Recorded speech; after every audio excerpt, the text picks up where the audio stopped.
Hello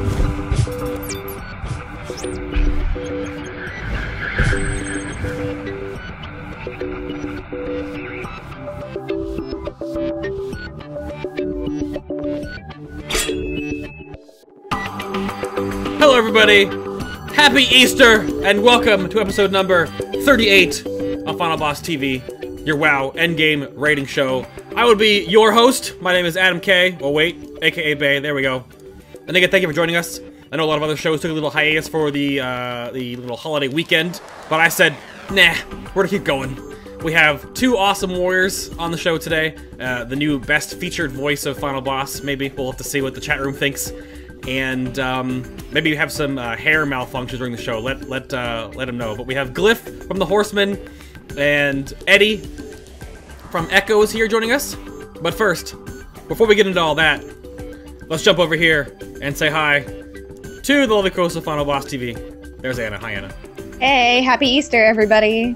You just actually got back from some family festivities before the show, right? Yes, I did. That's the nice thing about living in the same city with my family. I get to celebrate Easter with my grandma and my parents and my sister and just lots and lots of stuff going on. So, yep, I just got back. Nope, that's awesome. I was thinking about going to see mine, but by the time I get done with everything today, it's really like 7:30, and I don't want to drive 45 minutes to my parents, so it's okay. They'll live. I was eyeing the pool, but as I walked into my apartment, but the pool is drained, so very sad. It's not quite nice enough outside, but definitely enjoying the southern spring. Best part of the country. Shucks. Oh, yeah, it was nice like yesterday. I went to visit Brutal yesterday, and it was a nice day. Got some videos recorded and stuff. But all right, so joining us he's fixing his hair. Are you ready? Are you good, Gliff? I'm ready. There he is. It's as good as it's gonna get. I've just accepted it, so it's kind of how Gliff, just put up with it. The Horseman. Hello, sir.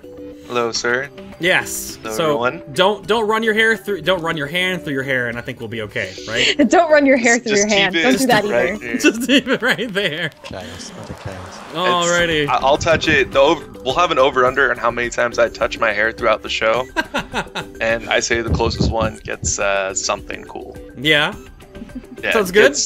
Gets serenaded by Eddy. Ooh, and then Well, that wasn't in the deal. there he is right now. Eddy from Echoes. Hello, sir. How you doing? Oh, there, I'm doing very well, thanks. Yourself? Yep, you do good. I think we have a hair battle between our guests today, too, though. Me too. Usually it's a beard battle, Yeah, so usually it's a I'm beard happy battle. that we got something new today. Something new today. Oh, that's funny. We actually had, that was part of the building of the show. They had to let me know about their hair situations before everything, which I thought was funny, because usually it's beards. You're totally right. Well, let's hear a little bit more about our guests besides their hair troubles this morning. I know. what have I done? I know, Gliff, that you raid with the Horsemen, and Eddy, you raid with Echoes. But where can we see more of y'all's work online? Where can the community reach you, and where do you post most often? Let's start with you, Gliff. As far as warriors go and stuff like that, and WoW, I post on MMO. I'm pretty active there. That seems to be the best possible place at the moment for the warrior community, unfortunately. Yeah, a lot of classes feel like that with the unfortunately on the end. But if it's where everyone goes, it's where everyone goes. Yeah, our community hopefully gets better. Hopefully the show will help build it. But me personally, I'm on Twitter. I would love to stream more, but unfortunately my internet does not support it. So you guys just get to see my beautiful mug on here instead. Well, that's that's fair. Well, follow him on Twitter and go find him on MMO-C. Yep. And how about you, Eddy? Where do we find you? Well, you can find me mostly raiding with my guild, or you can find me on MMO Champion on the forums there. Generally speaking, you have me on Twitter as well, which I don't use very much at all. I have a random collection of pictures on Facebook, which is there as well. But mainly MMO Champion, if you want to talk to me. That MMO-C. Do you guys want to drop a link in chat real quick to like your huge post that you guys actually like really rain off of?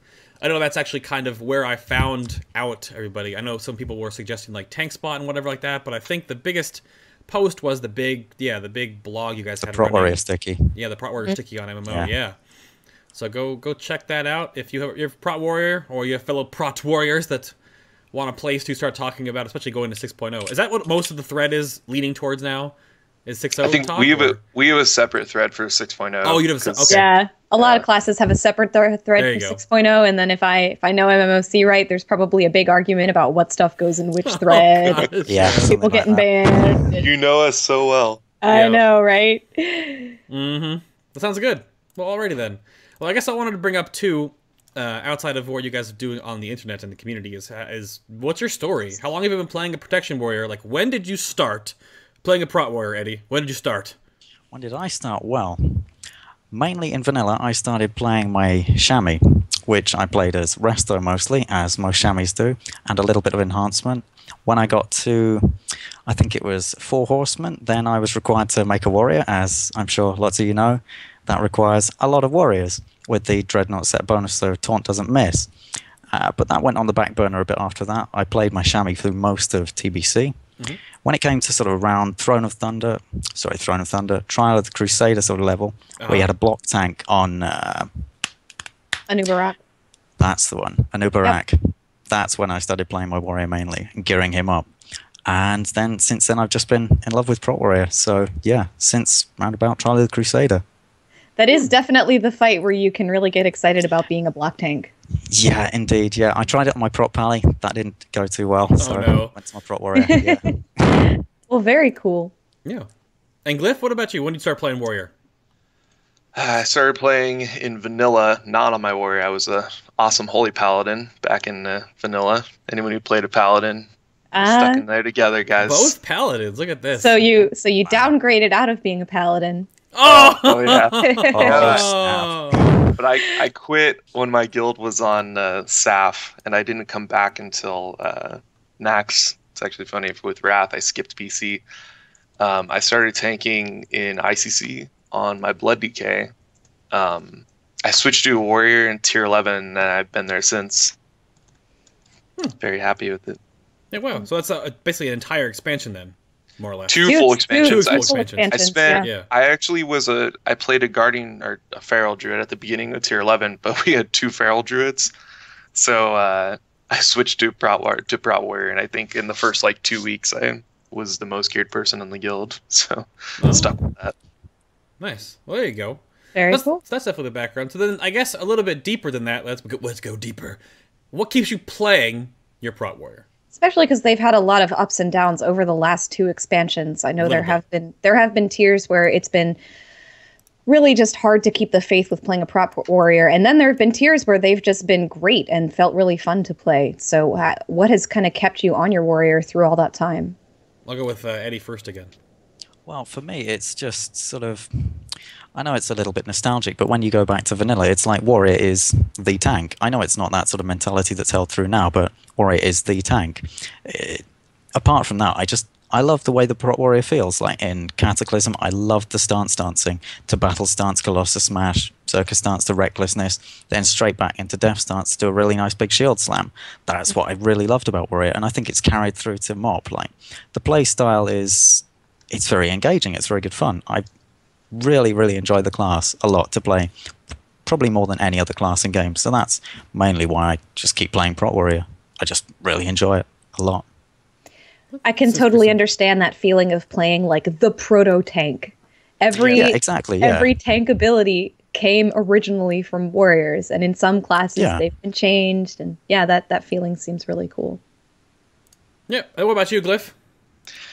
I'd love to give you guys the sexy, I love warriors answer, but really I wanted to change so many times, but I haven't. I mean, I really enjoy my warrior, but I'll play whatever my guild needs, to be honest with you. Like I told you guys before the show, I had planned on switching to Blood Decay at the beginning of MoP, and then after Throne, I was planning on switching to my Paladin, because warriors were, anyone who played Warrior and Throne knew where they were at. I clearly was lucky and did not switch to Paladin before Siege, so I got to experience Siege on my Warrior. But no, I really do enjoy my Warrior. There's a lot of cool things about it. The nice thing is that they're never bad. We've had ups and downs, but our downs they're not that bad. Dragon Soul is really the only patch since I've been tanking that Warriors were actually bad, where they were not very good. Yeah. And that was more how the raid was designed more than warriors. It seemed like most abilities weren't blockable, and at that time that really kind of screwed us. So yeah, I can very clearly remember going to my blood DK for Madness of Deathwing and just bench the warrior, just get the DKs in, and myself and my co-raid leader. No, myself and my co-raid leader, we did it on both, just 2 blood DKs instead because of that impale. In order to survive an impale on a Prot Warrior, I had to go full stam on all my gems and all my trinkets, and I had to have like 60% damage reduction plus I'm pretty sure we did an external cooldown rotation on that ability. We use a Prot Warrior guild, so it was insane. And then our DK DPS tanks 1 week, and he's like, "No, I don't need cooldowns. I'm good. Yeah, I got this. Don't worry, guys." And he solo tanks the whole entire thing. We're like, son of a bitch. Damn. Well, that's a very honest answer. I mean, and that's very relevant to, I think, what a lot of warriors have felt over the last couple of years playing a warrior with the class's ups and downs. So, you've been there. You understand what it's like. Yep. And then, Anna, you can take the next question. This is your favorite one. I actually put this in earlier in the show because I think it's relevant to tanks now. Oh, so, yeah, absolutely. Especially with you guys, since you've said that you've played alts and such. If you couldn't play a Prot Warrior, what would be your class of choice, tank or otherwise? I know that that you said that you wanted to switch to your DK. DK's not so great right now, so is that still the case? No, I would love to heal, to be brutally honest.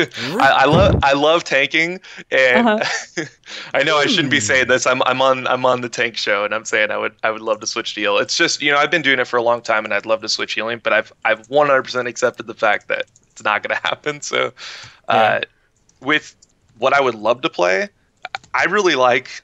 If I had to choose one just for like the tools they have that I enjoy, the abilities, I really like Blood DKs. I like a lot of what they have. It's just for progression rating. They're not designed very well with their active mitigation.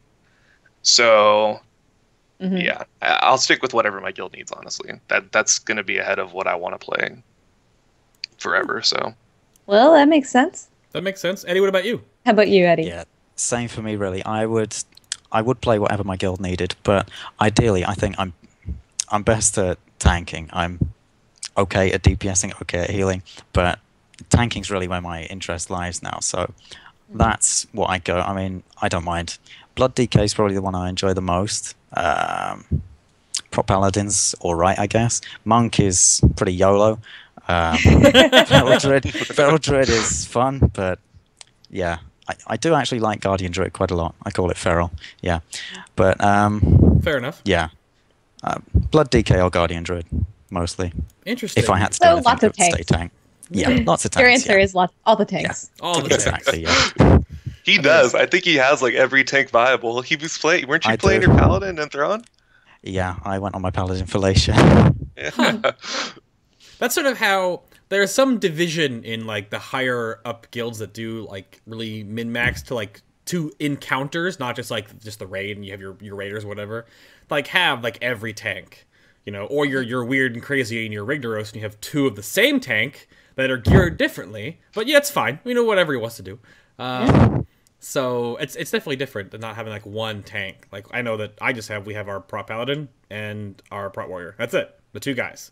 I don't think if Anna is probably similar, right? You guys don't have rotating tanks. No, we have a Prot Warrior and we have a Blood DK, and we tank everything with them. Yep. So it's just a different step up. Different guilds handle that a little differently. So yeah. I also find it interesting what people play for their alts, because I know a lot of people, they have an alt of one role and then they want an alt of a completely different role. And that's me. My main is a melee. I do not want any more melee. No more melee. I want tanks are cool. Range DPS fave. I would love to learn a healer at some point. But no more melee. But tanks, it just seems like tanks want more tank alts. They want all of the tanks. So I've got every tank at max level. And that's my first priority at the beginning of the expansion, is to get every tank at max level. Yep. Yeah, so I don't feel like that. My only other 90 is a Prot Paladin, mostly because I like grabbed him off my brother's account when he quit the game, so I'd have another 90. But yeah, I don't know. I don't know what it is. I guess just too much. It's different if you're a tank already, where you take your alts. Yeah. Yeah, I think it's just the way that tanks are. You tend to find it frustrating in a group when you're not the one tanking. Controlling, yeah. Exactly. I had it's a that very problem controlled, for a very long time. Yes. Yeah, it's a very controlled role, and you control basically the pace of the group and how well a group does. And if that control is taken away from you, you tend to panic, you tend to recoil and not enjoy it as much. So I was raiding in another guild on my Resto Druid alt, and I can't tell you like how much it kills me. Like when we're pulling trash, and I'm like, you should move you should move them. Like every second, I'm just like I'm thinking to myself like, I don't say it. I'm not that much of a dick, but like it takes every ounce of my being to hold back and be like, we should not be tanking him here. Yeah. yeah. I've definitely had that problem. I was main spec tank until about 2 years ago or so, and I definitely felt that way right up until I got into a guild with players who I actually trust and like. But I still have that problem when I pug or when I run with other groups of people who may be nice people, but I'm just like, you shouldn't be doing it like that. Yeah, exactly. Yeah. So that'll lead us into our first viewer question that came in before we move along to another topic. This one comes in from, oh, nope, no, it doesn't. It doesn't come in for anybody because it's not loaded up properly. It went to a black screen. Well, that's unfortunate. Well, I guess Q&A 3, I'll read it out right now real quick because I don't have the card didn't load properly. It comes in from Creepy on Thrall. Not sure if it's EU or US, but they ask, how does someone get started to help contribute to Theorycrafting? Now, that could be just posting on forums and whatnot, what you guys do, but how did you both start? I guess that would be a good way to put it in that perspective. Like, Eddie, what did you start doing to become where you are now in, like, the community with the forums and stuff like that? What do you do? What did I do? Well, yeah. I just generally posted on the forums just my general opinions on things and subjects and just got involved that way. And then I found myself, when a new patch would hit, there wasn't adequate theory crafting, so I'd open up Excel and then just put together a spreadsheet of sort of new mechanics and stuff, and that's really how I got into theory crafting, and then just posting it on the MMO-C forums and just going through it like that, basically. Yeah, participation. I don't know. So yeah, my number one suggestion would be just be active in the community forums and just post your opinions and just get in with the discussion. That's the best way. Okay. I mean, Gliff, anything to add to that? Just kind of harp on what he said. Your opinions, not this is what you should do. If you don't do this, you're... Keep an open mind, basically. I can't stand when people do that, and it kind of drives me insane. But it's pretty much the same thing. Like, I never made a choice that I was going to, like, start being a theory crafter. It just, you just start posting, and eventually people kind of gain respect for what you're saying, and it snowballs. Mm-hmm. Yeah. I think it all about activity, too. It's being there, not just, like, one day a week.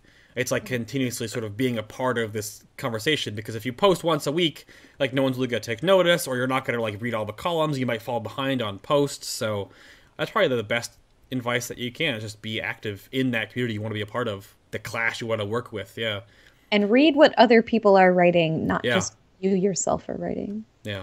I know it's really nice, as much as we may complain a little bit about MMO-C and some of the bad parts of it. It is nice to have a home for a lot of this stuff, and that home has been many different places over the years. And the fact that it's MMO-C now, a community is the sum of all of its people who are in it. So absolutely. And that's like the easy way to do it. I mean, there's more steps, I'm sure, when you have to, like, if you're a coder, if you can make spreadsheets and stuff, but usually those are few and far between people. But if you can help contribute to the math they do, or take their little spreadsheets or their little programs and run yourself through that to give them more information, that also helps too, because the developers of those tool sets need guinea pigs, for lack of a better term, to play with their math that they've made and see if it works. That's sort of how, like, RAR and CareDev and SimCraft got created. People helped them make them by running their characters through it. So, yep. So then that brings us to sort of a question of differences with the two guilds. So I wanted to know that, how do Echoes and the Horsemen differ in your tanking roles? So, say for example, are there always a main tank, off tank role? Is there seniority? Like, how does your officer corps, how do you differentiate, like, who tanks what? Does it just fight to fight dependent?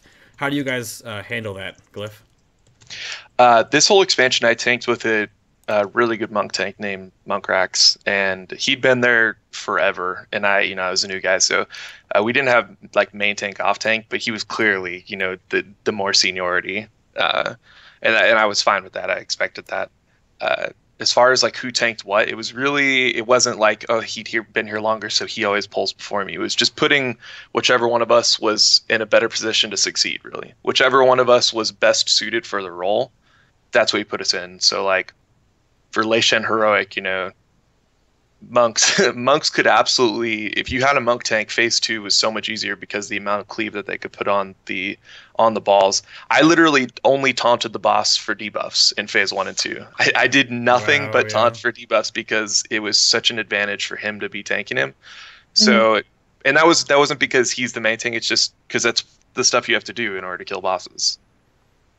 Would you say that that's more, is that more of an issue now? Is it more obvious now that certain tank classes are better for certain roles than others? Or has it kind of always been that way? I think it's actually the opposite. I think tanks are more capable of everything now than they've ever been. But yeah, there are certain cases where that is like there is a clear tank that's better to do certain things than others, like warriors on Siegecrafter. Kiting the ads on heroic Garrosh is not going to be a feral druid. Exactly. Yeah, there is some. Well, that's not a traditional tanking role, but like warriors on Siegecrafter or like the monk tank on Lei Shen. Monk tank on Raw Dead. Yeah. Don't get me started. Yeah. Oh, we did that with a warrior. Yeah, it was possible. Yeah, so did we. And then what about you? What about Echoes, Eddie? What is your take on that? Chat room is saying that you tank everything and don't tank with anyone else. As chat is vocally putting their opinion across, I tend to tank things myself. I mean, I personally he says so modestly. I personally like tanking myself, but I'm perfectly willing to step aside and then let somebody else tank if their class is blatantly overpowered for it. But that's what I keep my alts for. So in case one class is very overpowered for a fight, I can then swap on that. And then, yeah. I don't know. In tier, what was it? 14 and 15, the first ones in mob. And we had a DK for our first one for those. And so between Warrior and DK, there's not really a lot of fights where DK is then going to be vastly superior to Warrior. So it was generally me main tanking most of the fights. Same happened in Throne of Thunder. And in Siege of Orgrimmar, we went again with a DK tank. And he unfortunately left us. And then we had a Prot Paladin as well. And unfortunately, with the nerfs to Prot Paladins, they've not been as competitive at all in this tier. So it's generally me tanking stuff, I'm afraid. If it was a monk tank on Lei Shen, it would probably have been different, but we didn't have a geared one for that. As I'm sure you all know, it's incredibly overpowered on something like that. And Raden, I ended up going on my Paladin for Lei Shen for, I think it was just pure raw damage, basically, that you could deal on a Prot Paladin relative to Warrior before they got ripped. And then I went back to my Warrior for Raden after several wipes to that, due to it being a little more constraining than Warrior in terms of your buff up time that stops you from getting one shot. But yeah, I would very much have liked to have used a monk on that. I didn't try a monk after that and found it to be pretty hilarious. Yeah, pretty hilarious. Yeah. I mean, it's possible. It's possible on most tanks, but it was definitely significantly easier. Yeah, it wouldn't have been very easy on a DK. Wow. Yeah. DK makes you pucker up a lot. It's a little risky there. Well, we had that. Yeah, we had that. We went over their episode with Blood DKs that they have the most like moments where they're like, oh, okay, yeah, exactly. They have the most of those because with like shield barrier or shield block and your cooldowns, or with like almost infinite shield of the righteous up for Prot Paladins, or like almost always savage defense for feral druids, like you're always like taking less damage. Period. But Blood DKs are like, wait a minute, there goes 75% of my health. Now I have to like react to it. That's just how it works. So yeah. It's a fairly binary tank. I mean, you either have blood shield up or you don't. You either dodge or you don't. And then, if you get a bad unlucky streak, then DK does put you in a bad position, especially when you have lower gear, when you don't have that level of avoidance to sort of compensate for RNG. You can just get, smacked down. I can remember Firelands being like that on a bad geared DK out. Wasn't too much fun. It wasn't too much. Yeah. Well, moving along to, I guess, the next topic, you did talk a little bit about the different tank classes that you had swapped to when you really needed them. So I kind of want to bring us into sort of the way that Mists has felt for Protection Warriors as a whole. I know that you guys felt very different as tanks at the beginning of the expansion, and then it got kind of bad in T15, and then you guys kind of rose to the fore in T16 a little bit more recently. So is that accurate? How did that feel to be that tank class that kind of had an up and down path through Mists? Who wants it? I'll let Gliff, Gliff go first. Go for it. Yeah. Go for it. Okay, so how do I feel about this? Warriors were really strong the whole expansion defensively. I feel like Warriors, they're rarely not strong defensively. They're just solid. They're always good at the role. Our damage was shit. Yeah, that was really the issue, especially compared to what monks and paladins were putting out in the middle of the expansion. So I didn't mean to imply that they were bad defensively. but that's like, I played a warrior purely because the raid cooldowns that they brought were better than any other raid cooldowns that a tank could bring, and they were just so consistently solid from fight to fight defensively that it was just, I felt the most comfortable in that. I felt like I was going to bring the most to the raid. You know, when you got into Throne and they had so many mechanics that you could cheese with one tank in it, and just the potential for damage that paladins and monks could put out, it was just so vastly past anything you get from bringing another tank that it was kind of like I felt like I'm like, well, go ahead and taunt there. You take this one, buddy. bring us to victory. I'll just sit here and rally when we call for it, you know. But it kind of made up for it with Siege. Siege was really good. Their post Band-Aid, Eddie and I talked about it earlier. We didn't think it was going to hit live. Like, it was such a massive change that clearly was overpowered, and it worked out well for us, to say the least. Yeah. Eddie, what about you? Well, I think, building on that point, defensively, Warriors have been in a pretty strong point all the expansion. Like, obviously, the gearing strategy changes slightly when you go from the Mastery heavy build in Tier 14 up to the Dodge parry build that's, I would say, most prevalent now. Defensively, I think they've always been incredibly solid, and that's pretty much been throughout WoW's career. Warriors have been pretty strong defensively and can always hold their own. There isn't really a fight where you say, oh, we've got a warrior tank, let's bench him. I mean, the damage did go up and down, and I can remember really having to push for damage in the first tier especially, and in the second tier as well of this expansion.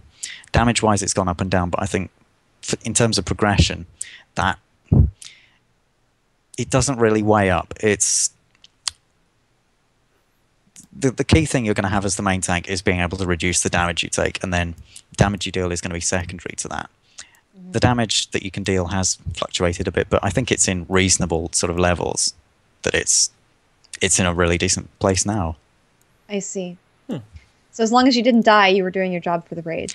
Warriors could not die. There we go. Yes. And watch chat explode. Watch it explode. As long as you should have had Eddie say that, so we could have got it recorded of him saying that. I know. That's like the League of Legends Reginald of TSM excuse. If you're not losing, you're gonna win. So if you're not dying, you'll live. Yep. Our GM, his famous line is, "If you're gonna die, don't."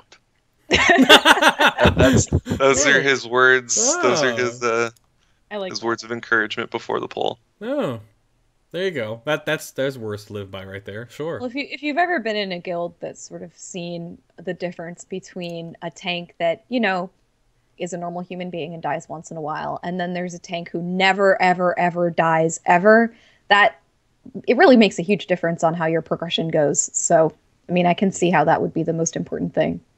Even though people kind of drooling over the big numbers that monks and paladins were putting out. Yeah, I mean, you are definitely under a lot of scrutiny as the main tank. If you make a mistake, the raid knows about it. There's not really much leeway that you have there. So, yeah. I always laugh when people say like tanks are the easiest job in the raid, which I don't argue with them. I think they're probably right. Tanking, I feel like it generally is. You can carry a bad tank more than you can carry a ton of bad DPS or a ton of bad healers.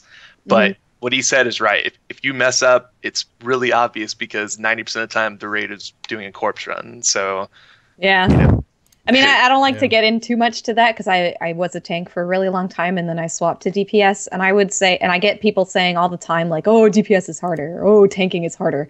I don't know if I would say that. I would say that tanking has long periods of boredom punctuated by periods of ridiculous responsibility.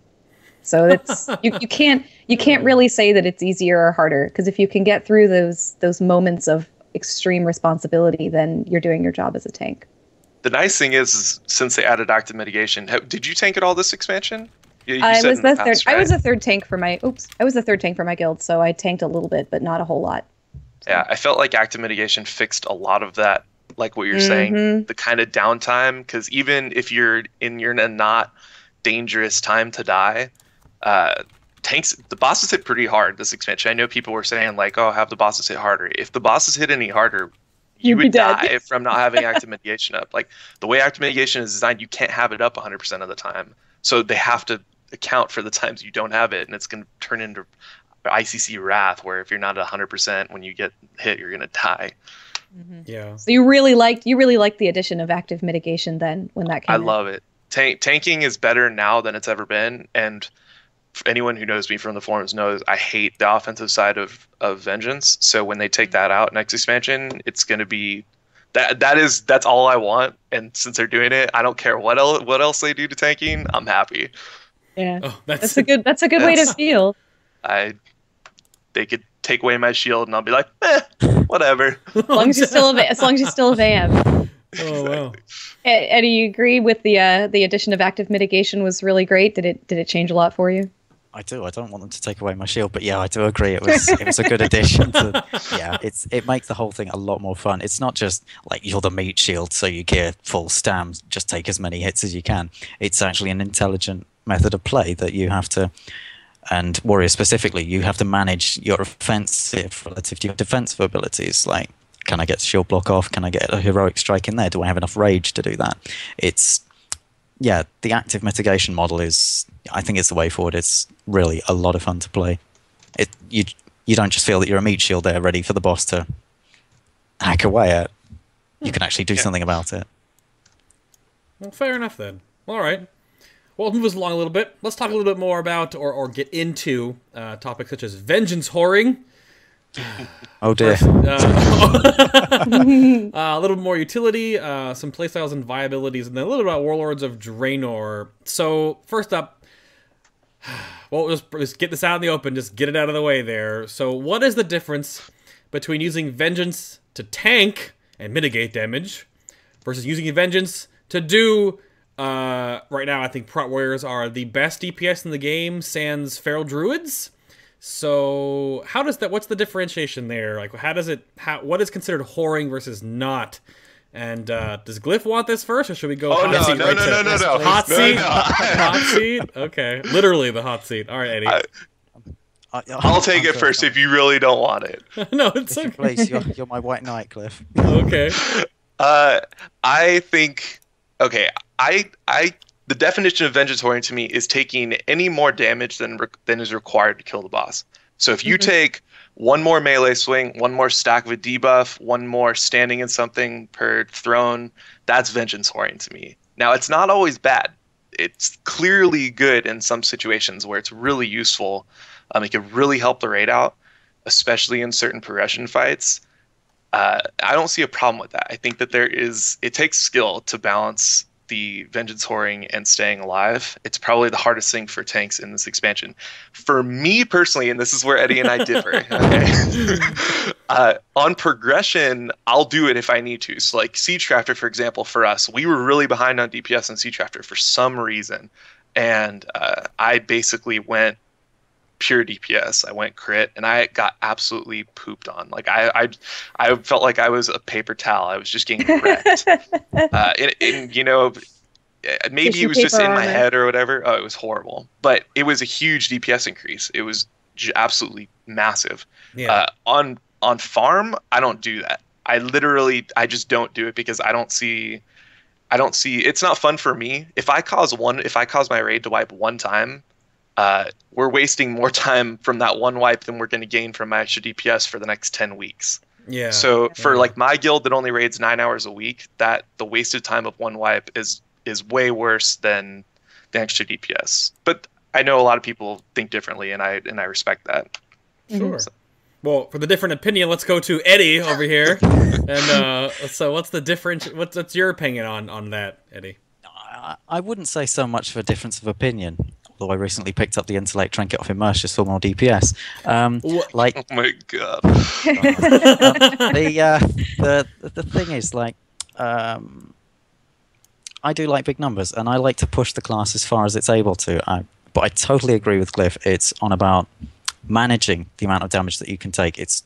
The skill is in putting it on the line, where you're getting out as much DPS of the encounter as you can to kill it as fast as possible.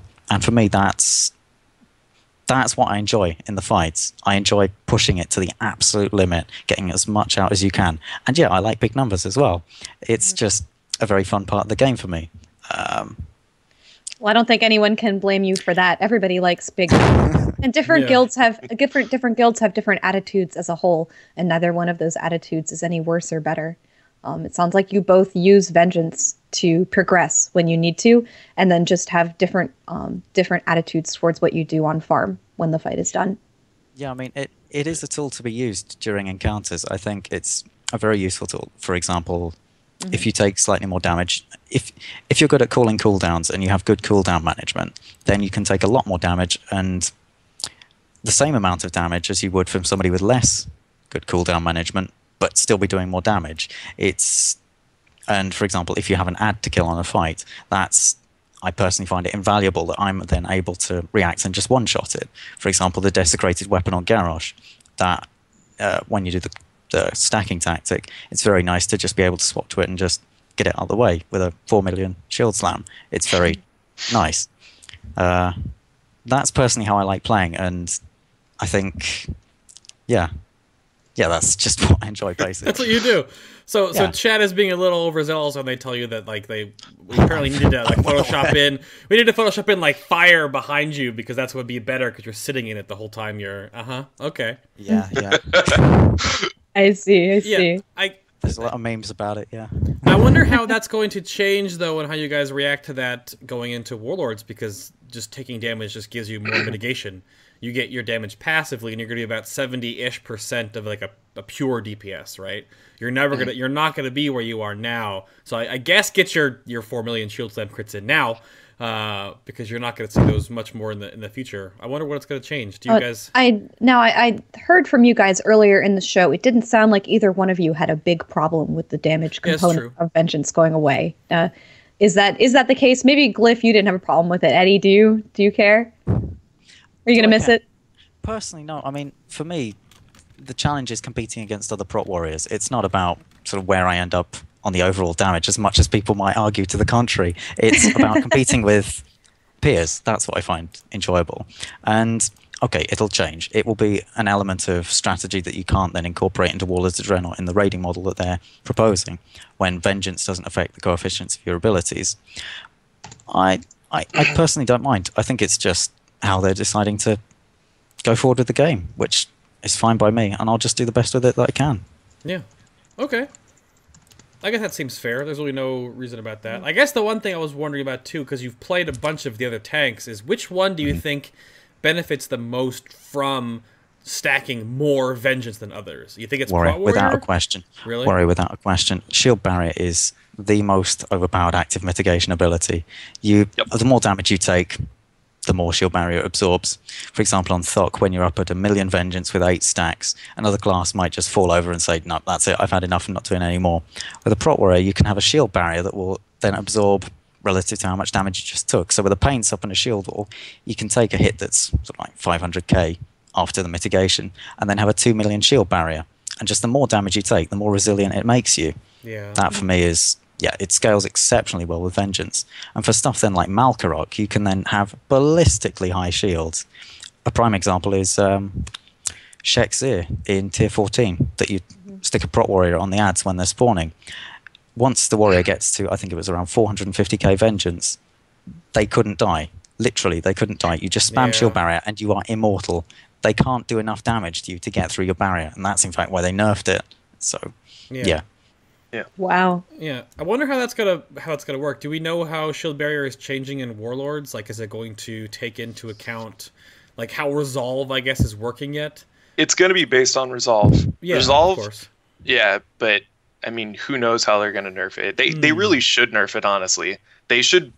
Well, they should buff it at low Resolve numbers, and they should nerf it at the high Resolve numbers. Because at the low, it's not very good, but at the high, like Eddie said, it's the potential to just be game changing, where it's just broken, overpowered. Yeah. So I'd like to see it nerfed at the lower ends, buffed at the lower ends and nerfed at the higher ends.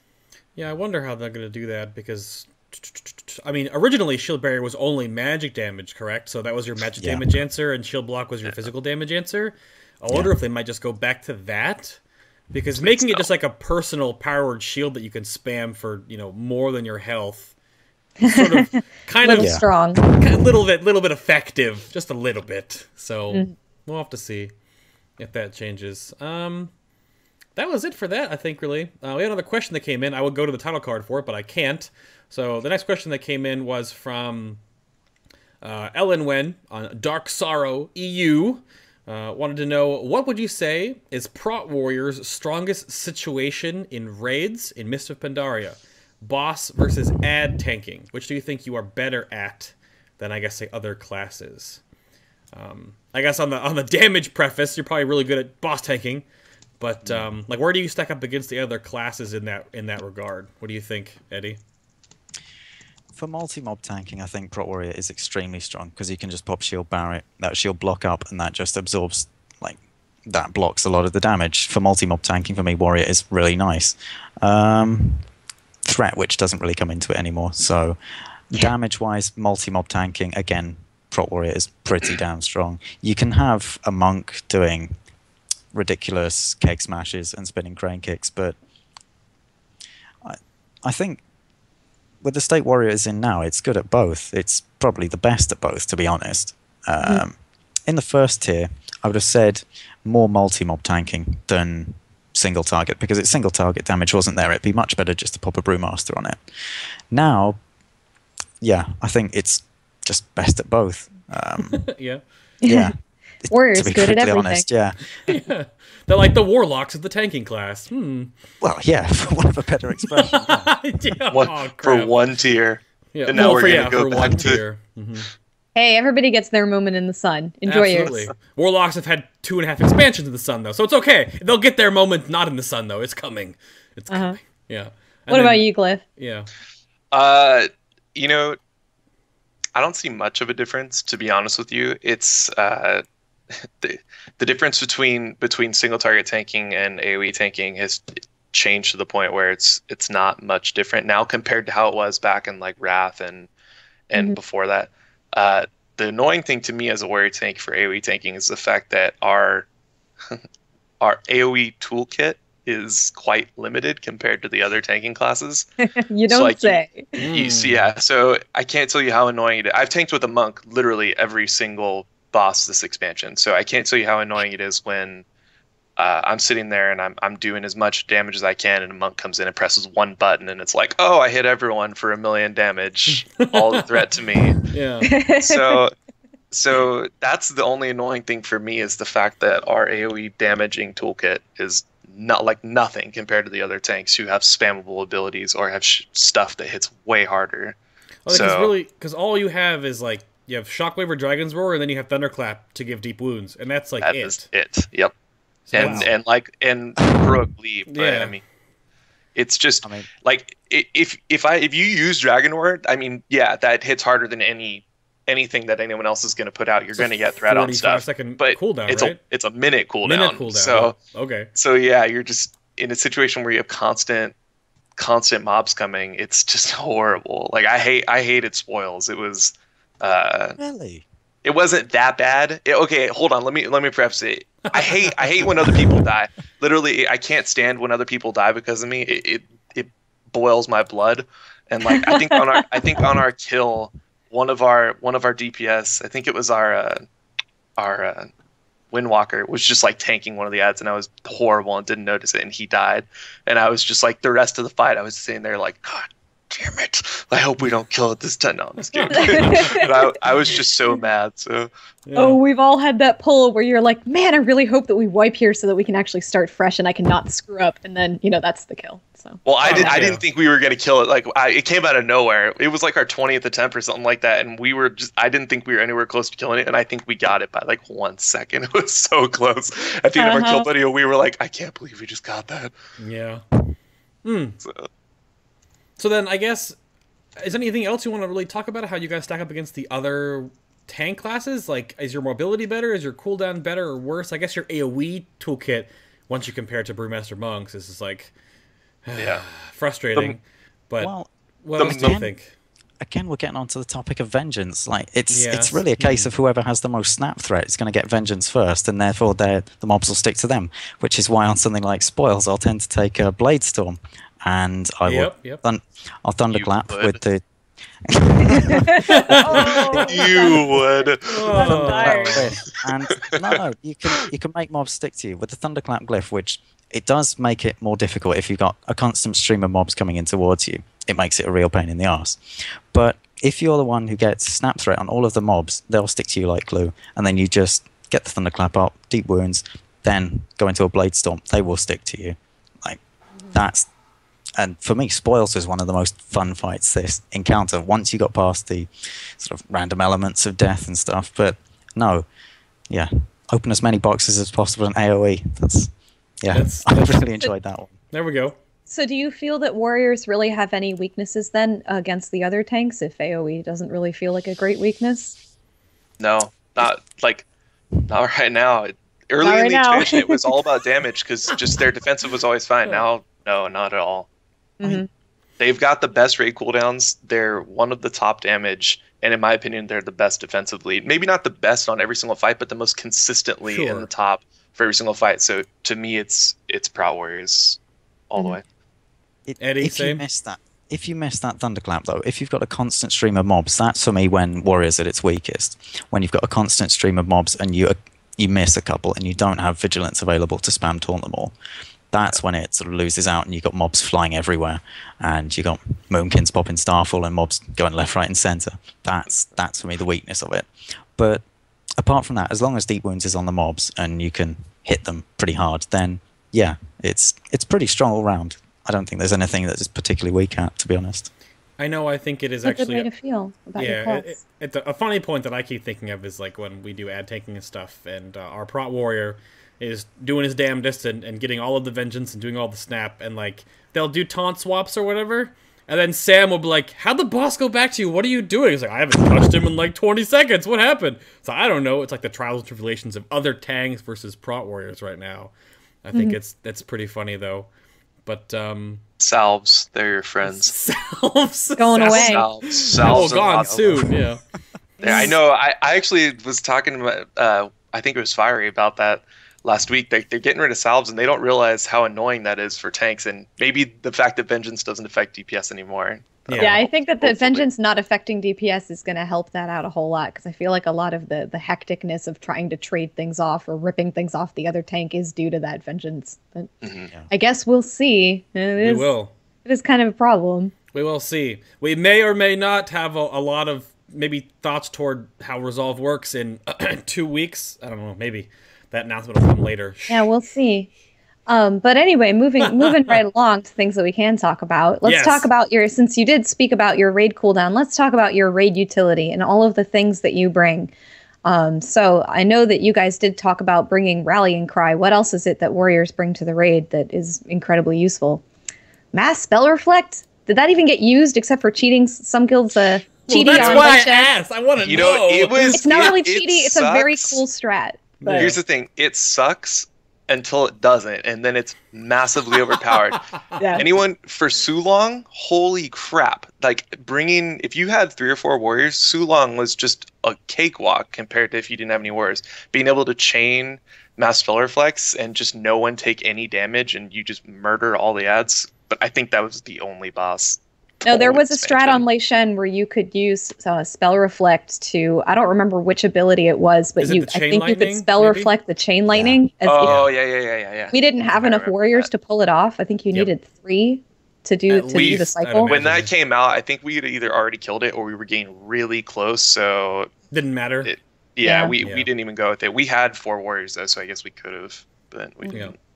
Well, that's why I brought it up, because I wanted to... the prefacing your raid utility breakdown and stuff, it was the level 75 talents. So Mass Spell Reflect, Safeguard, and Vigilance.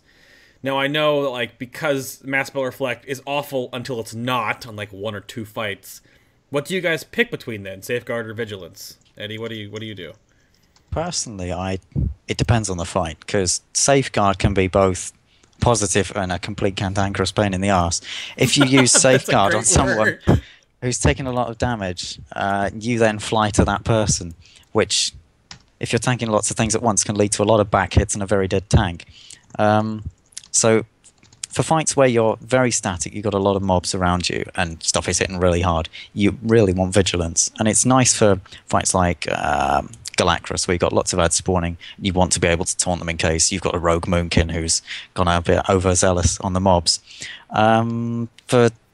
For most fights, yeah, Vigilance, but there are a couple where Safeguard is nice because of the lower cooldown, like Siegecrafter.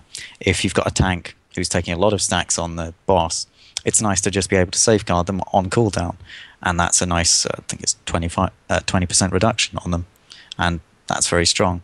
Mass Spell Reflect, it's a bit of a cheesy ability. It's mainly for cheesing stuff. You can Spell Reflect certain abilities that Juggernaut does, and the Flame Arrows on Galacrus. I've never really found it that useful. There is one exception that I would say, and that's Nourishin, where if you go into the Shah room where you fight your trial, you can Spell Reflect the first one. He does a nasty ability, can't remember what it's called, but it hurts. You can Spell Reflect that, and if you're slow on DPS, you can then Spell Reflect the second one with Mass Spell Reflect, and that's pretty useful there as well. But yeah, it depends from fight to fight. Same thing for you, Glyph. What about you? What do you think? I forgot about that I did that on progression, but I don't think I don't do it anymore because I'm usually out of there in like 7 seconds or something stupid like that because people are like so overpowered for it.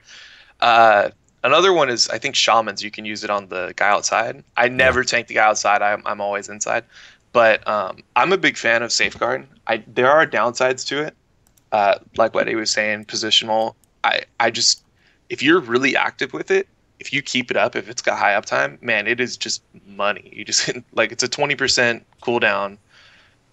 I think it's a 6-second duration and a 30-second cooldown or something like that. It's a high uptime for the cooldown. So I mean, it's really good. I think the only fight that I didn't use it because it was like bad was Malkarok, because it would renew your stack. And we solo soaked phase 2, so I use Vigilance for that. But yeah, I'm a big fan of Safeguard. Also, I want to say, I've heard this. I've yet to see it confirmed. Maybe someone in chat could prove it for me. I've heard that on Shaw of Pride, if you Mass Spell Reflect when it goes into the 30% thing, when he's about to one-shot Nourishin, it Mass Spell Reflects on Nourishin and it'll one-shot Shaw of Pride. No they way. That pretty quickly. I've heard that very did quickly. They do that? That might have been temporarily possible, but I sincerely doubt you can still do it now. When I heard this, I was like, I'm gonna do it. So I just kept Mass Spell Reflect from Nourishin for like a month, and I tried every single time, and it just got so depressing. I was like, damn it. Oh. I know. And you were going to reveal it to your raid and be like the hero who one-shot the boss if it actually worked. Dun, da, da, da, da. Fair. I don't know. I Dreams never heard crushed. that before. Dreams crushed. Exactly. Let's talk about banners. Did we get into banners? I don't think we got into not yet. Well, I was gonna preface that with the last one of the other questions that came in. Came in from I Hear You Like on Twisting Nether EU, and said, with the changes coming in Warlords of Draenor, what are your thoughts on the removal of banners and rallying cry from protection? So what are your thoughts about them being removed, and then you can relate them to how good they are now? I'll go with Glyph first. My thoughts of them being removed. Being removed, yeah.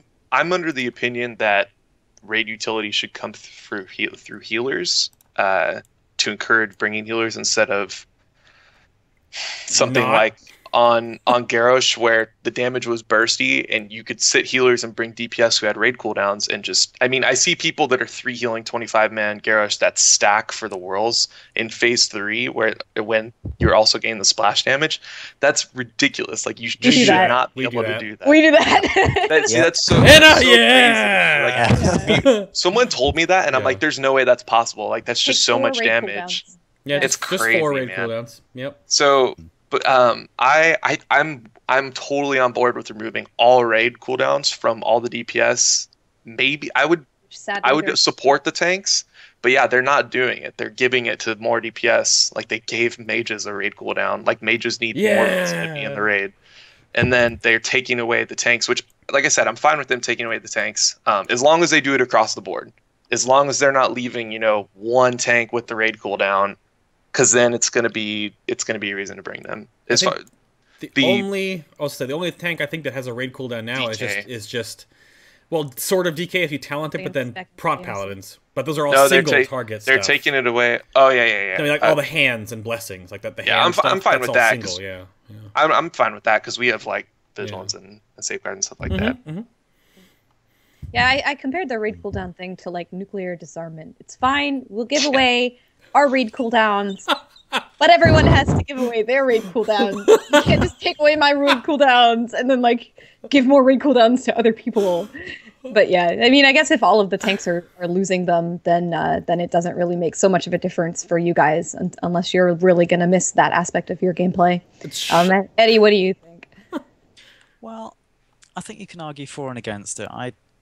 I'm personally not too much in favour of the dumbing down or streamlining of WoW. I think removing abilities like that it's a fairly dangerous path to take. I think it dumbs down it a little bit. I like the element of, as a tank, being able to affect like my raids like that. If there's a big ability coming, I like being able to pop my demo banner, pop a rallying cry. I find that to be an element of what makes raiding fun at the moment. If you remove that, I think it makes it a little bare, personally. As for Skull Banner, I think, well, it's an exceptionally strong raid cooldown. I think second only to Stormlash, and Bloodlust, obviously. But is Stormlash better? Stormlash is also going away in Warlords. I think it's pretty close between Stormlash and Skull Banner. I think probably Skull Banner with the crit trinkets as well. But I'm hesitant. I'm not really in favour of its removal. But again, if they give it to us, I'm happy to play with it. As long as it's good raid content, I'm happy to play with the model that they give us, to be honest. Yeah. That's fair. I guess there's not really a ton that's a very optimistic output. That's a very optimistic outlook. Like, I don't particularly like this change, but I have faith if the raid content is good, is basically what I get from you. So. Yeah, exactly. And we have a little bit of a teaser about that soon, which we'll get into in a little bit. Soon, TM. Soon, TM, indeed. But right now, I'm going to take a short little bit of talkie time and distract you guys with some other stuff behind the curtain here, or behind the scenes that I will, if you might not know about, or some other communities that you can go check out, or some new budding places to go see. And of course, the first one up is the very awesome Sentry Totem. So SentryTotem.com, which we are in some official capacity partnered with. We talk about Sentry Totem and they talk about us, and we put our stuff on there. That's no big deal. You guys should go check them out, though. The biggest thing that Tickle Totem is trying to do with Sentry Totem is do character and player audits, right? And for the PvE community specifically, where you can submit your logs and your armory of your class to an expert, and you can get feedback on your class from these people. A lot of these people that have actually are in here as their experts have been on the show before. So like there's Brutal. Panaria is the writer for our show. There's Anna. There's Archie. There's Ariel. There's Bink. I mean, there's a ton of awesome people. Calligraphy is right there. Chillbro is there. Sios is there. We got all these different people that are working together, especially going into Warlords. Larold, they're on the show. We want to help people learn and adapt, and then of course get better at their classes going into the new expansion. Of course, it works right now as well. Purge for shamans right now. People ask me why I'm not a expert on Sentry Totem for enhanced shamans, and I'm like, because Purge is already there, so there's no point in having me. There's Shuttle, Spazzo, and so you guys can check out Sentry Totem. go give them a looky-loo, make an account. Their forum system is very much more like Reddit, so it's very awesome, very easy to digest. Really, really easy stuff. A lot of good streamers are on here too. Go check them out. Then, of course, if you do want some feedback and some different takes on World of Warcraft from another warrior's perspective, well, there he is right there. You can go check out Brutal Static on the YouTube. Just Brutal with 2 L's, Static, all one word. I was actually just up there visiting them when we did a 2-part video series, which I think was a lot of fun. The Brutal Project and the behind the scenes, you guys go check out that stuff. Just fun little bits, but he mostly does videos from a guild leader perspective. Static is 35th US right now, last time I call, but he does different videos, life of a guild leader, how it is to be a guild leader, backseat raid leading, does little updates on stuff like that, Brutal Beatdowns, where he breaks down different, or he does Taco Bell, lots of Taco Bell. If you like Taco Bell, then you might as well go check out Brutal on YouTube, because that's most of his content, let's be honest, let's be real. But you guys can check out Brutal. It's a good friend of ours. He's been on the show a couple times. He was on our Trivial Pursuit episode, and also, oh goodness, one a while back. I can't remember. We have so many episodes, which leads us over here to us. FinalBoss.tv is where you're going to find all of our stuff. We're also on iTunes and Stitcher, but all of our episodes are on our YouTube and on our website. Our links are down below, as well as our website as well here too. You can go to our podcast if you want to listen to them in the raw MP3 form, or if you have a Stitcher account or iTunes account, you can also follow us on there. If you want to ask a question to episodes that are coming up on the future, Ask a Boss is right here. Be a Guest is right here if you want to be a guest on the show in the future. And then, of course, a lot of the upgrades to the show come from you guys. So we had a big donation event that happened last December, and the donation stuff is now back alive again. If you do want to help us out, you can throw us a donation. We do have some little kickbacks for you. Like, say, if you do $100 or more, you actually get a customized t-shirt, Final Boss t-shirt with your name on it. I'll write down here. And then if you do little less amounts, you get actually our awesome Final Boss wristbands. Soon I'm going to have an actual official apparel shop for you guys to actually get your own Final Boss merchandise. But right now, I'm still kind of handling it all myself personally. But all the information is right there on the website. We really appreciate you guys doing that. And again, for everyone on the stream as well, we also run ads during the live show. Before we go live, we'll run ads during the actual break between the main show and the after show.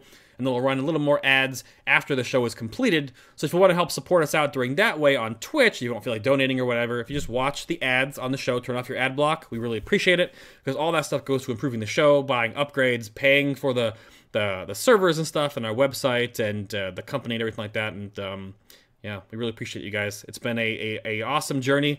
We want to keep bringing you great content. So that's enough of me yammer-yammering, and let's get right back to the content then, because I wanted to bring up, oh my goodness. The thing I wanted to bring up first, I think, getting into the nitty-gritty of Prot Warriors, was I added it into this later. I want to do talent, stat weights, gearing stratagem and stuff. But yeah, somebody in chat earlier was asking about gearing strategies, so yeah. I would say let's go straight into that. Sure. Yeah, we can bounce back to the talents afterwards. So then, I guess, where do your stat weights lie that you care about, right? So how do you gear a Prot Warrior? I know there's like 3 different ways you could do it.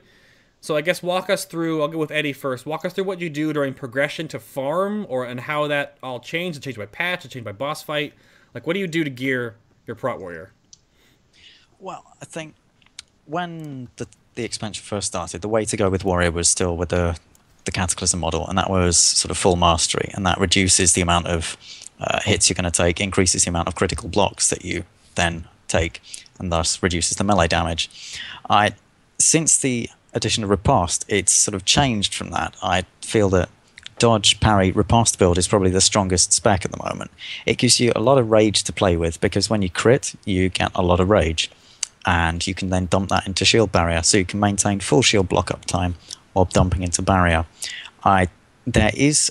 You can still go mastery, and that does reduce melee damage by quite a significant amount. I think you can get to mastery cap now with the trinket.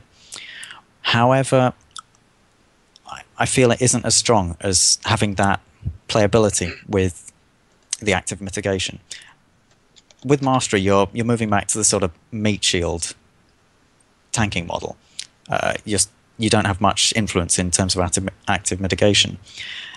With the dodge, it gives you that room to play with the rage. You can also go crit build, which is very high on rage generation, but I personally don't like it. I think it does do a lot of DPS, but I think it's pushing the limit a bit too much. It makes you very, very squishy, and I think that it's crossing the line, really. So for me, Eddie's saying that, you know it's true. I'm scared to go crit build, to be honest. I think you can get more than enough damage out of dodge parry. And with parry as well, you get hold the line procs, which increase revenge damage. So for me, dodge parry is definitely the way to go at the moment, in my opinion. Okay. And what do you want to add to that, Gliff? Expound. Well, I mentioned that I went full damage for Siege Crafter. That's the one fight this tier that I went crit. And like I said, it was brutal. I died more times to just... I died more times to just tank damage on that fight than I probably did in the other fights combined.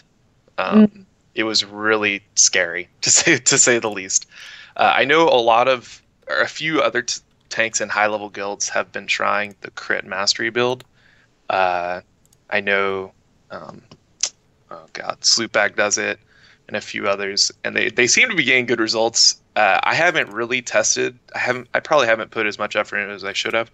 I tested a lot on PTR, the different builds, and I just, without a doubt, the full avoidance build was the best from my perspective, from what I was seeing. I felt like the damage intake was just so... It was, I expected it to be really bursty, but it wasn't, because like Eddie said, the amount of excess rage you had to be able to dump into so many barriers, and it's just awesome, really. I mean, you can't really ask for more, so that's what I've stuck with, and it's been really successful. Okay. I see. Now, I guess, where do you choose...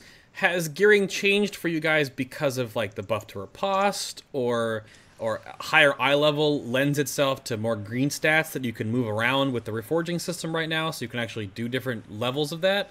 Or because I know, like, you mean the quest to get under hit cap? Is that what you're talking about? Is that what it is? Yeah. I guess you guys don't strength plate quest in general. It's the plate quest, strength plate. Yeah. Okay. I think when you start out gearing and start raiding in low item level, probably mastery is the way to go, because you can't really reach levels of dodge and parry that make the build viable. Right. So you sort of gear mastery, I would suggest, until sort of Throne of Thunder-ish item levels at 535, 530. Then you can go think about a riposte build, and that for me is far superior in Siege of Orgrimmar. Okay. And the gearing to that has really changed just because of riposte. It's incredibly strong, and it's just silly not to use it to its full potential. I think what it was when we were talking, setting up the show, was that I think Gliff brought it up that you were testing it on the PTR about like the full avoidance build, and you didn't think that was going to go live because you don't take any damage, but then you do tons of it.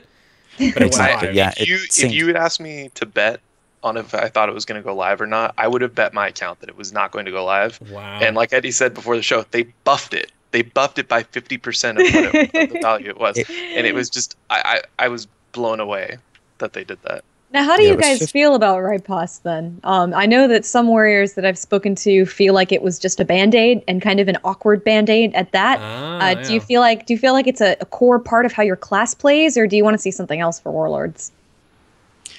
Well, it was a bit of a band-aid, to be honest, but I don't mind how it plays. I think it's fairly nice. I'm happy to gear with whatever they give me, to be honest. It was a bit of a band-aid for a broken class when you had monks who would just go full crit, and that would be their defensive stat, and paladins who would go haste. That would be their main defensive stat. So it was to compensate for that. But yeah, I'm happy with how it plays, to be honest. I don't really mind it. You don't think you're spamming... Like, because when I'm leveling a Prot Warrior right now, that I can level to 60 and then boost to 90, because I want an actual... I have a Prot Warrior, but I want the other shield tank to see how it feels, right? And I've always kind of wanted a Prot Warrior, and I never finished leveling one because I never get to play the game. But I always feel like I'm just waiting for Shield Slam, and then just revenge spamming with, like, trying to do a Thunderclap now and then. Is that sort of, like, how it feels? Is that okay? I don't think I've ever felt so GCD locked ever on my Shaman. And that's pretty GCD locked. It is pretty much like that. I mean, you do hover on Shield Slam. That is your #1 ability. That's the one you go to first, and then Revenge after that to proc another Shield Slam. That's pretty much the way. That's pretty much the way it operates. But I personally find that quite good fun. And when you have high rage from a riposte build or a crit build, you can then sort of think about weaving heroic strike in. So you keep your rage at around sort of 85 to 90. Ideally, I think it works out. I did a couple of variations on Simcraft. it peaks out at around sort of 85 rage, where you keep your rage, and just dump any excess ones into Heroic Strike. That adds another element to it totally, and makes it a lot more fun. Because I know in Cataclysm, the thing you do when you play Prot Warrior in Cataclysm is your finger would literally be on Heroic Strike all the time. You'd weave it inside every single global would be a Heroic Strike. Now it's sort of just playing with the amount of rage you have, and that's what makes it fun. Okay. All right. Gliff, what about anything else on that? Think he nailed it? He got it. He got it? Yeah. I just didn't, because I don't want to play like or feign ignorance that I understand every class that's been on this show, because we're getting toward the end, and a lot of the stuff I've heard and like making the show notes has always been like a challenge to figure out what are the ins and outs of all the classes. I only play so many, damn it. But this one, because I have first-hand experience now, that's how it feels, at least lower level-ish. I don't even have all the abilities yet. That is all I can really do. And like maybe one ability here, and then Shield Slam, Revenge, Shield Slam, one ability, Shield Slam, Revenge, Shield Slam, one ability. So I guess you both like it, though. I mean, I guess that... Well, I will say that what Eddie said, the excess rage, has really made it more entertaining early in the expansion when your rage generation wasn't that great. It felt... I don't want to say clunky, because I'm not sure if that's the right word. We like to stay away from that word. Yeah, don't use that word. I know every it gets used for everything. Like, okay, playing a prop paladin without haste, if you guys have ever done that, it just feels slow and boring. That's kind of what Warriors felt like with the low rage generation, and I'd kind of relate it to that, or playing a Guardian Druid without crit. Once we got the crit, and once we got the high rage generation with Siege, it became a lot... I don't know if fun, because I don't say it's fun, but more active, I'd say, outside of just your basic rotation. Sure. Okay. Huh.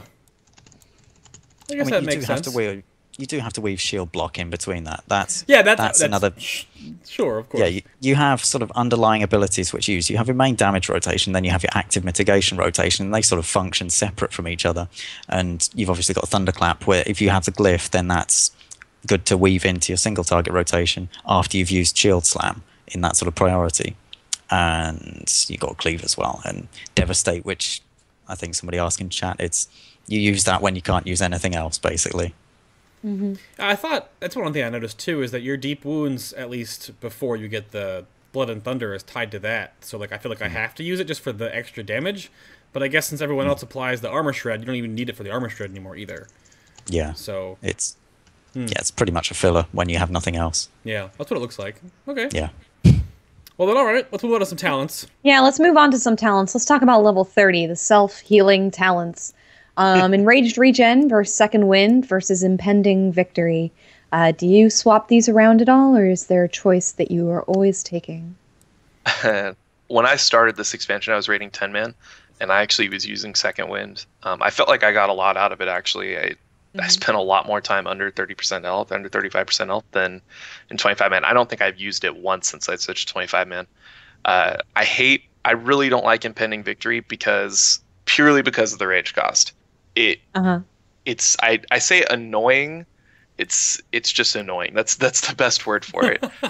Enrage Regen got a buff this patch, which made it really nice. Enrage Regen, I just use it as an oh shit button, really. I mean, you can. It's pretty nice to use with Last Stand, which so that's kind of the way it is, and that's really our only self healing other than our 2-set this patch, which is fine though, and we'll probably get into that later. Our lack of self healing is not a bad thing, which is a massive misconception in the warrior community. I see. Yeah, I don't think... I mean, because each tank kind of acts differently that way. I think if every tank could heal themselves, they'd all kind of do the same thing. So yeah, I know that when I looked at Impending Victory and my talents, I was like, this looks not good. You don't want a talent that's going to give you that feeling. Yeah, well, yeah, sadly. There are some there. What about you, Eddie? What about you, Eddie? What do you think? Yeah. Well, Impending Victory does have its uses. The rage cost is a big hindrance. It's nice when you pair it with the healing glyph from Victory Rush, which does function with it, and it makes it very strong in challenge modes. But it's its appeal is very esoteric. You can only really use it for challenge modes. In raids, you're never really going to be charging through mobs and landing the killing blow to actually get any usage out of it. And the 10 rage is just 10 rage you could spend in shield barrier, which will probably absorb more anyway. Yeah. As for enrage regeneration and second wind, I personally really like second wind, and yeah, I know it's a fairly controversial Is that because you stand in fire a lot? No, I'm it might be because I stand in fire. Well, if you're taking more damage, then... Yep. Yeah. Actually, one tactic that you can use is for Malkarok. You can let yourself dip under 30% health, so second wind is constantly ticking. We did that for Tortos on progression for the Tortos shield. It was awesome. I did like 3 times the amount of healing as the top healer. That's good fun. Jeez. In rage regeneration, I should use it. It probably would be an increase, but I wouldn't find the time to use it. I don't really. It's just not something I've built into my playstyle, and I probably would be better from using it. But it's nice to have second wind. That if you find yourself out of range of a healer and there's nothing to do, I know it doesn't happen often in 25-man, but it's just nice to have that healing, and then you can back it up with a shield barrier. You can survive for ages as a warrior. If you get taken under the second wind limit, you can just shield barrier, wait for yourself to be healed up, and that's it. Yep. And you stay at 35% nearly all the time. That's just what I like. Yeah, Gliff's comment. Second wind for me. Okay. Yeah, Gliff's comment about how you don't have a lot of your own self-healing, but then Tricky brought up that shields are healed. Like, shields... Prevented damage. Prevented damage, yeah. It's effective HP. So then during the time that you are absorbing 1,700 million thousand damage on your shield barrier, then your regular HP bar goes to full. So then that's basically the same deal, yeah. Yeah. It's a huge. You go on the forums and you hear people, like, you'll see the wish lists for the upcoming patch, and people always want our self healing, and they're trying to do it with the new cleave stat in the next expansion, which whatever. But they always want more self healing, more self healing, more self healing, and it's kind of like I just don't get it. Shield barrier is the most overpowered active mitigation in the game. Yeah. There's literally not been one boss this expansion where I've thought to myself, like, wow, I really wish I had Eternal Flame instead of Shield Barrier. It would be so nice. Yeah. Because Shield Barrier got the paladins here. It's just better. I mean, don't get me wrong, Eternal Flame is good, but if you have a choice between healing and absorbs, even if the healing is twice as much as the absorb, you can make an argument for why the absorb is better. Yeah, absolutely. Yeah. Do you think, why is it then that people misunderstand this so much? Is it a meter problem? Because I would say it's probably a meter problem. I was going to say the 10-man, no, because 10-man, it really is valuable. The lower the raid size, the more valuable that self-healing is. Like Eddie said in challenge modes, the reason, one of the many reasons monks are so overpowered in challenge modes is because their self-healing is just through the roof. You can bring a disc priest and he could never heal the monk. He should just sit there DPSing. And but when you get to the 25-man raids, the amount of hots, the amount of absorbs, the amount of passive healing that goes on the tank, with how hard the bosses hit, Yeah. I'll take the absorbs all day. It's what Trekkie just said in chat again, too. Nobody heals tanks in 5.4. It's all smart heals. Yeah, exactly. Yeah, well, it's true.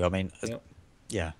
Yeah, and that's all gone, though, which I think is probably one of the most compelling changes for raiding in Warlords now, is that the responsibility on healers and tanks to mitigate or not take and then react to and heal damage, and that of course applies to DPS too, like don't stand in fire, but I think that's going to be really, really fun to see, and the skill cap almost raised for Mythic raiding, because all that smart slush crap is going to be gone to a really low level, and be like, nice little, hit a little bit here and there, like a sprinkling, but not like, 4 times X cheese on your cheese pizza, basically. So, yeah, that'll be good. All right, let's do some damage talents now. And I think we talked about these, of course, during the Arms and Fury Warrior episode a couple weeks back. But in relationship to, of course, what you take as a Prot Warrior, I'll do 60 first, and it gets 90. So, Blade Storm, Shockwave, and Dragon Roar. Damage, and some crowd control versus damage. What do you take in this tier, Gliff? Oh, no. I defer these next two subjects to Eddie. Oh, okay. This is him. Okay, Eddie, then go. Well, I personally, I used Shockwave, I think, for about, a day when I hit 90, and I haven't gone with it since. Oh wow! Even with the changes to it, I think you have so many stuns in raids anyway, from monks, from warlocks, from other warriors if need be. There's just no need for it in a raid situation, and its damage isn't as competitive as Dragon Roar or Bladestorm. Bladestorm's very esoteric. You need a lot of mobs. I think it's 4 for it to become viable over Dragon Roar. Dragon Roar is pretty much bread and butter, what I go to for most fights. It does nice damage, it's got a minute cooldown, and it lines up perfectly with Bloodbath. You just pop the 2 and then you go crazy. That for me is the #1 tanking talent that you should go for. If you're doing challenge modes and you do need that level of control, then okay, Shockwave can be a benefit. If you're going for realm best times, again, it's probably better to go with Bladestorm, just kill the mobs quickly. Yeah, for most fights, it's Dragon Roar. There are some exceptions where Bladestorm can be useful, like Garrosh is a prime example, and I know we had a lot of discussion about this on the Warrior forums about this. You can use Bladestorm to avoid getting feared, which is very useful in the terrace. You can just run straight to the end, pop Bladestorm, and then you won't get feared. Then you can back-to-back that with a Fear Ward, you can then use Rage, and it's very useful for killing mobs very quickly. But on farm, they usually die pretty quickly. For me, again, just defers back to Dragon Roar most fights. Yeah. Now, people were asking in chat, too, just to confirm, you can still dodge and parry while Bladestorming, correct? Yeah, that's correct, yeah. Yep. And speed benefits do help you during the Bladestorm, correct? They do. So if you get a Feathers or Body and Soul, you can just zoom away. Well, that's what I was going to attack. You're talking about Tear Down the Spring on Garrosh. I remember doing that early because we used to have a monk on one side and the warrior on the other side. They both got speed buffs, and one would just run up with the spinny crane kick, and Mass would run up with blades from the other side. So they're both like these spinning tops of death down the terrace to pick up all the ads. Yep, that's how. Yep, absolutely, that's how it was. So then, Gliff, nothing on these talents though. Would you agree? For us, no. I think the only fight I used Shockwave on this tier was Spoils for our first kill. Okay. And he's right. Looking back, you always have these things where you look back and you're like, man, I probably shouldn't have done that. I probably shouldn't have, because a lot of the time he's right. It would hit DR because it was so much. So many people have so many stuns, but yeah, I think the only fight I used Bladestorm on was Garrosh, and I used it for that reason. The second the terrace transition, being able to pick up the ads, run up to the top, pop shield wall, and spin, and just it was great. I think we had 3 warriors on our kill, and the 3 warriors did like half the damage on all those ads. It was absolutely stupid. Yeah. So that was huge. Now, this is kind of, we skipped that transition now, unfortunately. So we don't do that anymore. We skip it now. Yeah, we haven't done it in weeks. Yeah. I think we did it for like the first month, and then somebody brought it up, and we're like, oh, let's try it. And we're like, wow, this takes out half the RNG deaths of the fight. Yep. So easier. It feels bad, but it's easier. It's actually funny. I can admit this to Eddie. Garrosh is probably the only fight that I scumbag on because in phase 2, to keep our DPS similar to what it was on our first kill, so our transition into phase 3 is the same. It's lined up the same. So, but yeah, Dragon Warrior it's pretty much the default for every reason he said. I'm just so surprised that you don't use Shockwave, I guess, on Garrosh, because I know that we use it to hit the MCs, and it does like half of the MC's health every single time it goes off. If you do that with Dragon Roar, Dragon Roar, then they're going to know about it. You can literally just break them out instantly. Or Dragon Roar with Bloodbath is pretty hilarious. Then you've got like deep wounds and Bloodbath ticking on your raid members, and that sometimes kills them, which is pretty fun. Oh, less. I'm not a jerk like Eddie, so I use my Bloodbath beforehand. Yeah, so I don't kill anyone. I think we had some follies in that where I would spread Flame Shock to them, and then diseases would spread from DKs, and then Mass would Bloodbath them as well. Because we didn't know how much we needed to get out of early kills, and then we would notice like we couldn't heal all of our personal damage done to those mind control people that had like 8 debuffs on them. Like let's not do that. Let's calm that down. Let's calm that down. I know I've always self-cleansed myself after those MCs because I always have like 80 million things ticking on myself. So annoying. Yeah, but as Trekkie says in chat, it doesn't line up with every MC. So you need to, like a Thunderclap with the Glyph, which increases its damage by 50%. That's pretty useful. And then you can just spam Cleave and Revenge through it, and it's good for every other MC that it's good for. I see. So. Alrighty then. Let's do 90 talents. 90, go for it. Yeah, Avatar versus Bloodbath versus Stormbolt. Let's see. So what are y'all's thoughts? Which have you been using this expansion, and have you changed it up at all? And do you like this tier? This is going to be a really boring tier. Because Go ahead. Again for me? Again for Eddie, sure. Yeah, go ahead, Eddie. Okay, right, okay, Mike, here we go. pass. Well, Bloodbath is generally my go-to talent. I think it's exceptional. It does great damage. It's nice to have on a short cooldown. There are a couple of fights where Avatar does take precedence on stuff like Scorpion on Paragons. Or, again, if you're incorporating high vengeance whoring into your tactic, for example, Thok, as it grows exponentially, the amount of vengeance that you have, it's good to pop it towards the end, and then you can be hitting really hard towards the end, and you have a nice uptime on it. Whereas with Bloodbath, you don't get as much uptime out of it. So Avatar kind of just overtakes it there. Stormbolt, I know some people use it for Siegecrafter Blackfuse for its damage on the ad. I've personally never used it. I just Bloodbath as soon as the thing's up and just go for it. You usually kill it pretty quickly.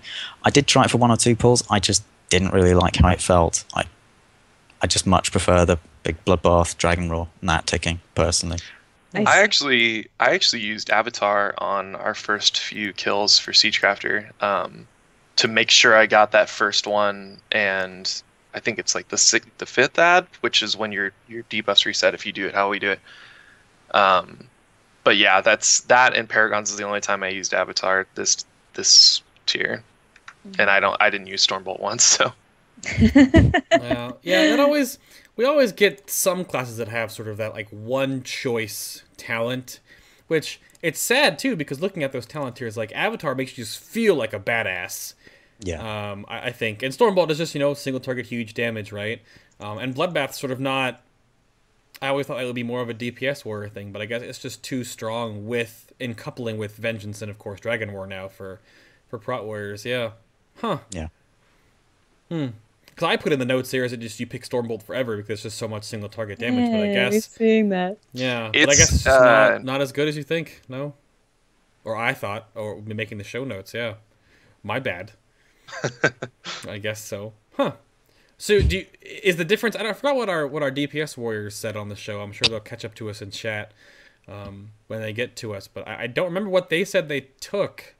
How dare you not remember everything that all of our guests have ever said? Because I'm wondering if the difference is that between Arms Fury and then Prot.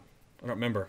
Huh. Well, the nice thing about the answer here is that neither one of them was like, well, we picked one talent and it's the only choice and you can't consider anything else. I mean, those are kind of the failures. Those are the failure tiers of talent trees to me. So, I mean, you may have used one thing primarily, but the fact that you can consider the others for different situations, it at least means that talent tier is offering you some kind of a choice. That's true. Yeah, Avatar on Paragons when you go to Scorpion is a lot of fun. There. Okay, yeah. It's a lot of fun. Yeah. I mean, not as much fun as Guardian Druids are having, but it's quite enjoyable. Alrighty.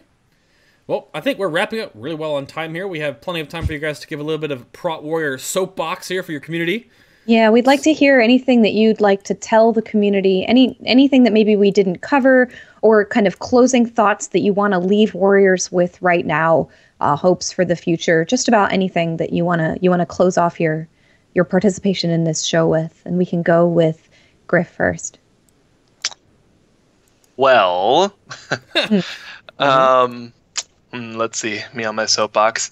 Well, I just encourage people to be active on the forums and stuff like that. It's really kind of, the community has shrank, I feel like, over the last few years.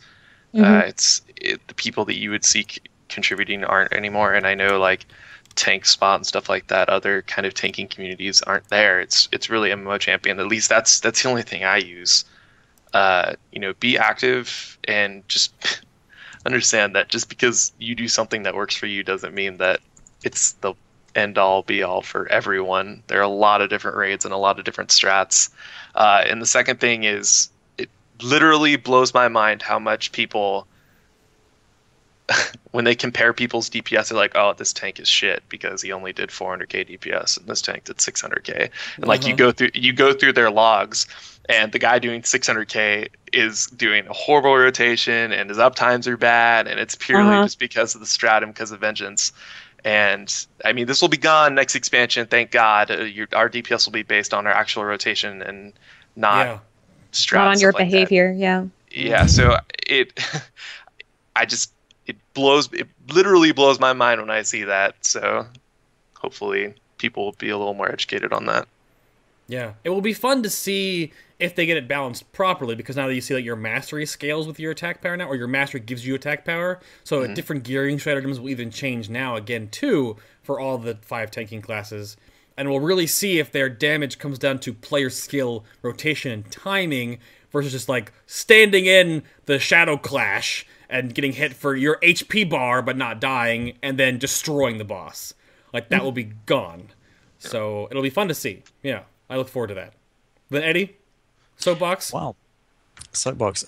Just, I guess, reiterating what Gliff has said. Just be active on the forums. It's a fun time. Loads of stuff is changing with the class. Just be really active and give it a try. It's a really fun class. Personally, it's what I find the most fun in WoW. So, yeah, definitely give it a try. Okay. I don't really know what else to say. Boost a warrior. Boost a warrior. There you go. Exactly. Yeah, boost to 90. There you go. I guess the last question I had that I didn't really put in the notes, that you talked about it a whole lot with shield barrier and shield block, but I guess, when do you use one versus the other in situations? Or I know you talked about, there is uptime where you can literally have both, sure, right? Because of how rage works now in later gear levels, but is there ever a time where you decide to only use one of the other?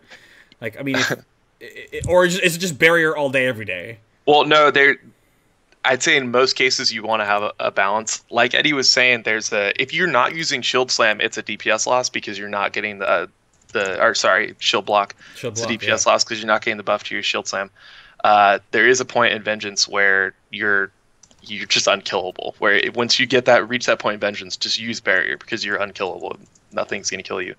But I forgot what else I was gonna say. So Eddie. Eddie, save him.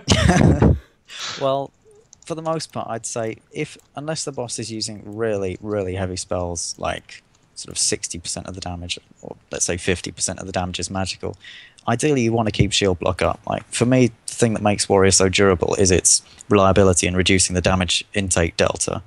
That you can be being hit and you can have a very consistent level of damage intake, and that comes from shield block. So for me, my preferred method of tanking is to keep shield block up as much as possible, fill in the gaps with barrier, and that makes it very stable in terms of damage intake.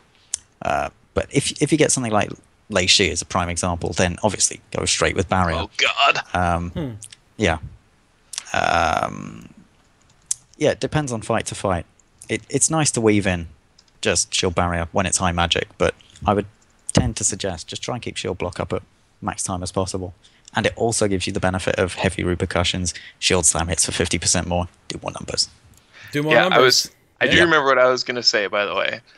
People ask me this a lot, kind of like at what point in your health do you use shield barrier, or what's the number you go for? And there really isn't one. Like, if you told me to explain to you like how I use barrier and how I weave it in and out, it's not something I could explain. It's just something that after a full expansion of playing it, it just kind of becomes muscle memory, and it becomes second nature to the point of where you just do it.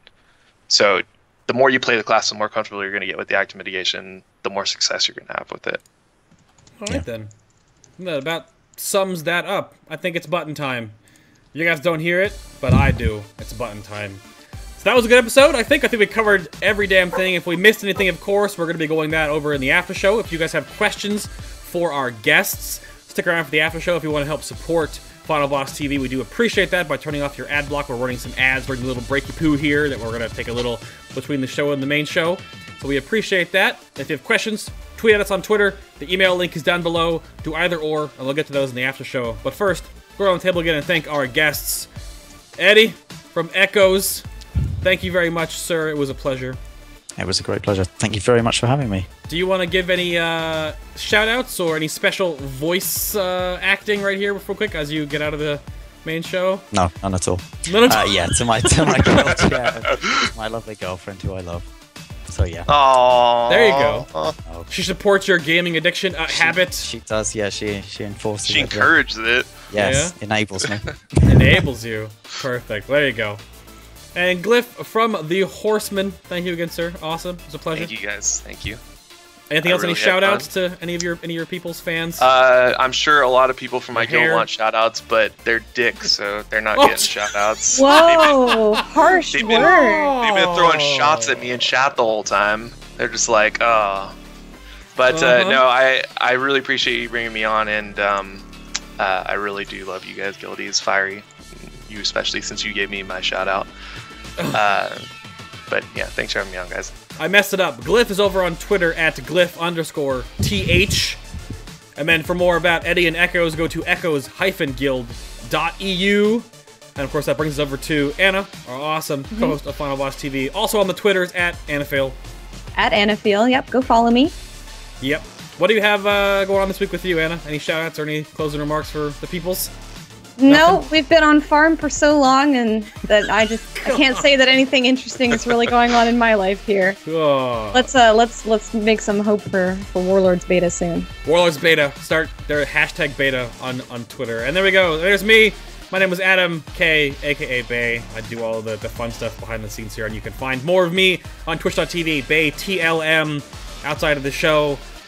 I hinted on it earlier. Anna, do we want to tell them who's on the next 2 episodes or just the next episode? What do you want to do? Why are you putting me on the spot like this? I just want to know if you... That's your decision. That's my decision. Well, well, you can... you know what? I say that we should do it for the next 2 shows. So how about you say who's on the next show, and then I'll say who's on the show after that. All right, then. On the show next week, which is April 27th, this week is his birthday. So next week we will celebrate his birthday a week later. That's fine, I guess. You might know him on Twitch TV. The very talented Duck Sauce will be here. The image doesn't fit properly, but that it is. Mr. Sauce himself, Matthew, will be here. We're going to talk about Twitch TV and being a struggling actor and being an entertainer, streaming on Twitch every day, and the ins and outs of all that crazy broadcasting stuff. So you can check us out next week for Duck Sauce, and the Duck Sauce emotes will probably start spamming now. Do it, do it, do it. And then Anna, who's on the show after Duck Sauce on May the 4th be with you. And the show after that on May 4th is a really exciting show for us. I know everybody really enjoyed our last developer interview, and I'm excited to announce that we've got another one coming up. We are going to have Mr. Ian Hazakostas, aka Watcher. He was the lead encounter designer at BlizzCon when you guys all saw him on stage, and he is now lead game designer on World of Warcraft. And he'll be coming to talk to us about raiding, about Warlords. He'll have lots more information for us. It's going to be a really fun episode, so y'all make sure that you're there. Don't miss it. May 4th. Yeah. Our next 2 shows are epic. I mean, every show we have is epic. What the heck? But yes, so Duck Sauce and then Mr. Ian Hazakostas, 2 great episodes back to back. You guys, you definitely should not miss it. If you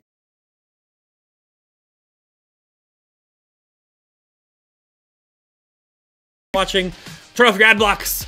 But until then, have a great reset, trust in the coin, have fun at work, and we will see you in a little bit. Bye, guys, bye! Bye, bye, bye, bye. Wave bye, say bye, you silly people. There you go, there it is. I waved. Yeah. I know.